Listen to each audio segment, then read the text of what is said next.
आजच डाउनलोड करा आणि तुमच्या आवडत्या मालिकांचा आनंद लुटा।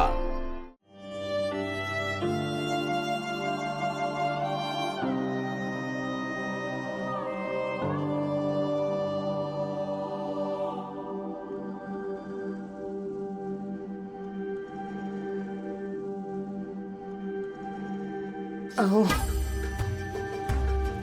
चहा आणला होता तुमच्यासाठी। माझ्या हातचा चहा तुम्हाला लई आवडायचा ना। आता तरी चहा प्याल ना माझ्या हातचा? बोलाल ना माझ्या संग? माफ कर ग मला, अहो, माफ कर मला, माफ कर। काय करताय तुम्ही? अशा मी लय कमी ठरलो ग, तुला समजून घ्यायला, तुझ्या विश्वास ठेवायला लय कमी पडलो बघ।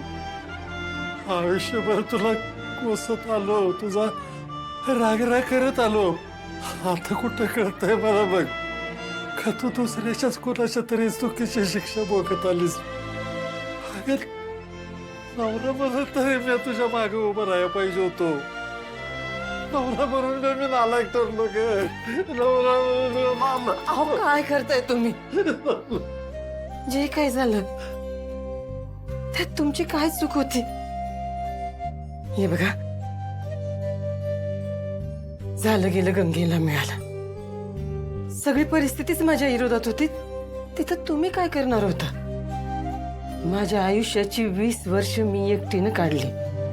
माझी सगळी माणसं जे काही वागली माझ्या संग, त्या सगळ्याचा दोष परिस्थितीचा आणि त्या येळेचा होता। त्यात तुमचा काय बी दोष नव्हता। हे बघा, तुम्ही स्वतःला त्रास करून घेऊ नका। माझ्या मनात तुमच्याबद्दल कसला बी राग नाही। हे तुझ्या मनाचं मोठेपण आहे ग, पण मी नवरा म्हणून तुला काहीच नाही दिलं हे करायला। बघा, तुम्ही असं बोलू नका, खरंच असं बोलू नका। तुम्ही खूप दिलंय मला, लय सुखी ठेवलं। आज 20 वर्षानंतर माझी लेकरं मला परत मिळाली, तसा माझा नवरा मला परत मिळेल ना। आपण नव्यानं पुन्हा संसार करू, लेकरांचे लाड करू, नातींचे लाड करू। माझी साथ द्याल ना? आशा, अगं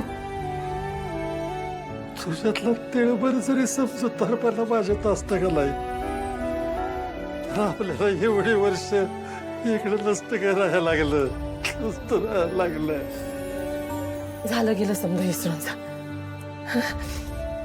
आपण नव्यानं सुरुवात करू। चहा आणलं होतं मी तुमच्यासाठी, पिऊन घ्या।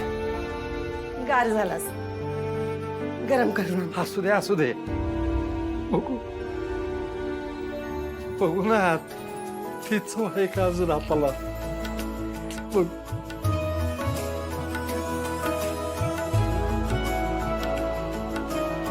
तुझ्या हाताची चव अजून वाढल्या ग, खरंच। राजू, हे काय विचारणं झालं होय? तुला माहितीये ना मला दही काला खायला किती आवडतं ते। आवडणार की, कामधंदा सोडून सगळं आवडणार। नानीला ठेवली इथं घरात काम करायला। राजू, मी येते तिकडं, आता ठेवते हा। नानी,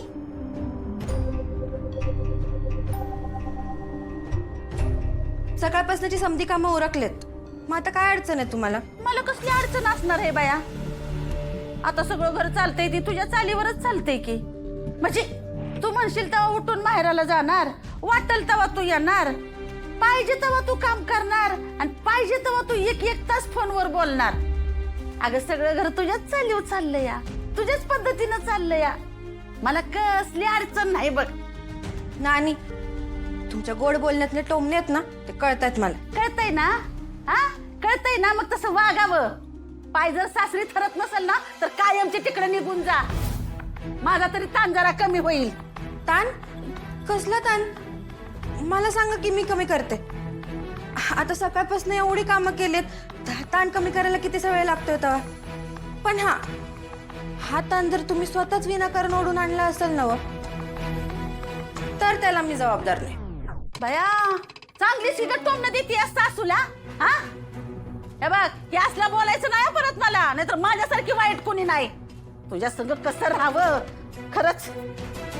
आणि मी पण तर अशा सासूसोबत राहतेच आहे की या घरात. काय म्हणलीस? हा काय म्हणलीस? अगं मी तुला काय झाडून मारलं? हा का तुला शिव्या दिल्या ग? ए काय चाललंय धनू? काय झालं भांडेला? तुम्ही नानीना विचारा. आता खरं कधी सांगते होई, तूच सांग काय झालं. अहो काय नाही, राजूचा फोन आला होता, ती दहीहंडीसाठी घरी बोलवत होती. तर ह्यांनी मला टोमणे मारायला सुरुवात केली. आता घरातली समधी कामं उरकलेत मी, तरी बी यांना माझ्या माहेरी जाण्या वाचून काय अडचण आहे काय माहित. अहो शबाई, सासूरच करायची लय हौस आली मी. अहो जरा वय झालेल्या माणसासारखं वागा जरा, शहाणपणा येऊ दे.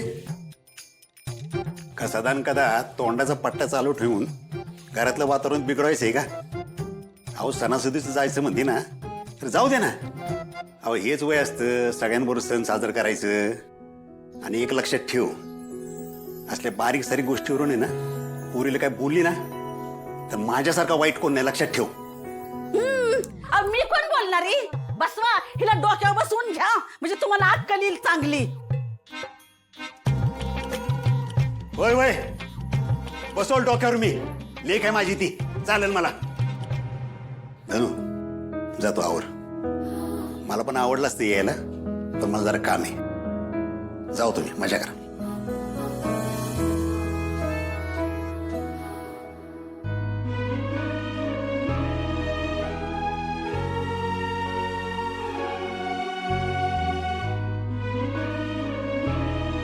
सूर्या काय झालं?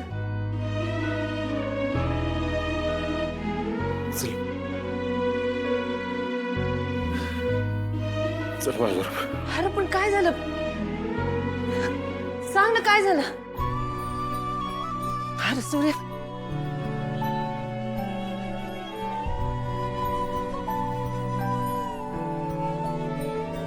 हे बघ,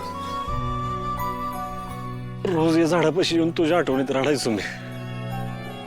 मला वाटतं या झाडाला माझ्या भावना कळाल्या असतील आणि त्यानं परत एकदा आपली भेट घालून दिली.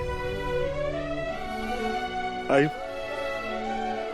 आपल्याला जन्म दिलेल्या आईच्या कुशीचं पांग फेडावं असं म्हणतात, पण मी जेव्हा जेव्हा तुला समोर बघितलं ना, तेव्हा तेव्हा तुझ्या कुशीचं अपमानच केलं मी.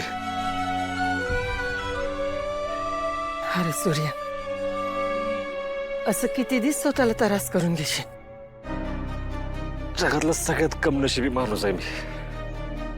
आयुष्याची 20 वर्ष ज्या आईच्या पोटी मी जन्म घेतला तिथंच तिरस्कार करत आलो. आपल्या माणसांपेक्षा दुसऱ्यावर विश्वास ठेवून स्वतःच वैरी बनलो. जेव्हा जेव्हा तुझी आठवण आली ना, तेव्हा या झाडापाशी येऊन मनातलं सगळं सांगितलं मी. आणि परिस्थितीला कोसायचो. का माझी आई माझ्याबरोबर नाही? का ती माझ्याशी असं वागली? आज कळतंय, तुझं काहीच दोष नव्हता. दोष परिस्थितीचा होता आणि माझा होता. सूर्या, बस झालं आता. असं कुणाच तरी पाप स्वतःच्या माती का मारून घेतोयस? अरे जे काय झालं त्याला ना तू ना मी, आपण कोणीच जबाबदार नव्हतो. त्याला जबाबदार जालिंदरचा स्वार्थ होता. पण आई, मी सत्य शोधण्याचा प्रयत्नच केला नाही. ही तर चूक माझीच आहे ना. अरे राजा, लहान होतास तू, आणि लहान असताना मोठी माणसं जी वाट दाखवतात तीच बरोबर वाटते आपल्याला. म्हणून म्हणतात, माणसानं गुरु पारखून करावा.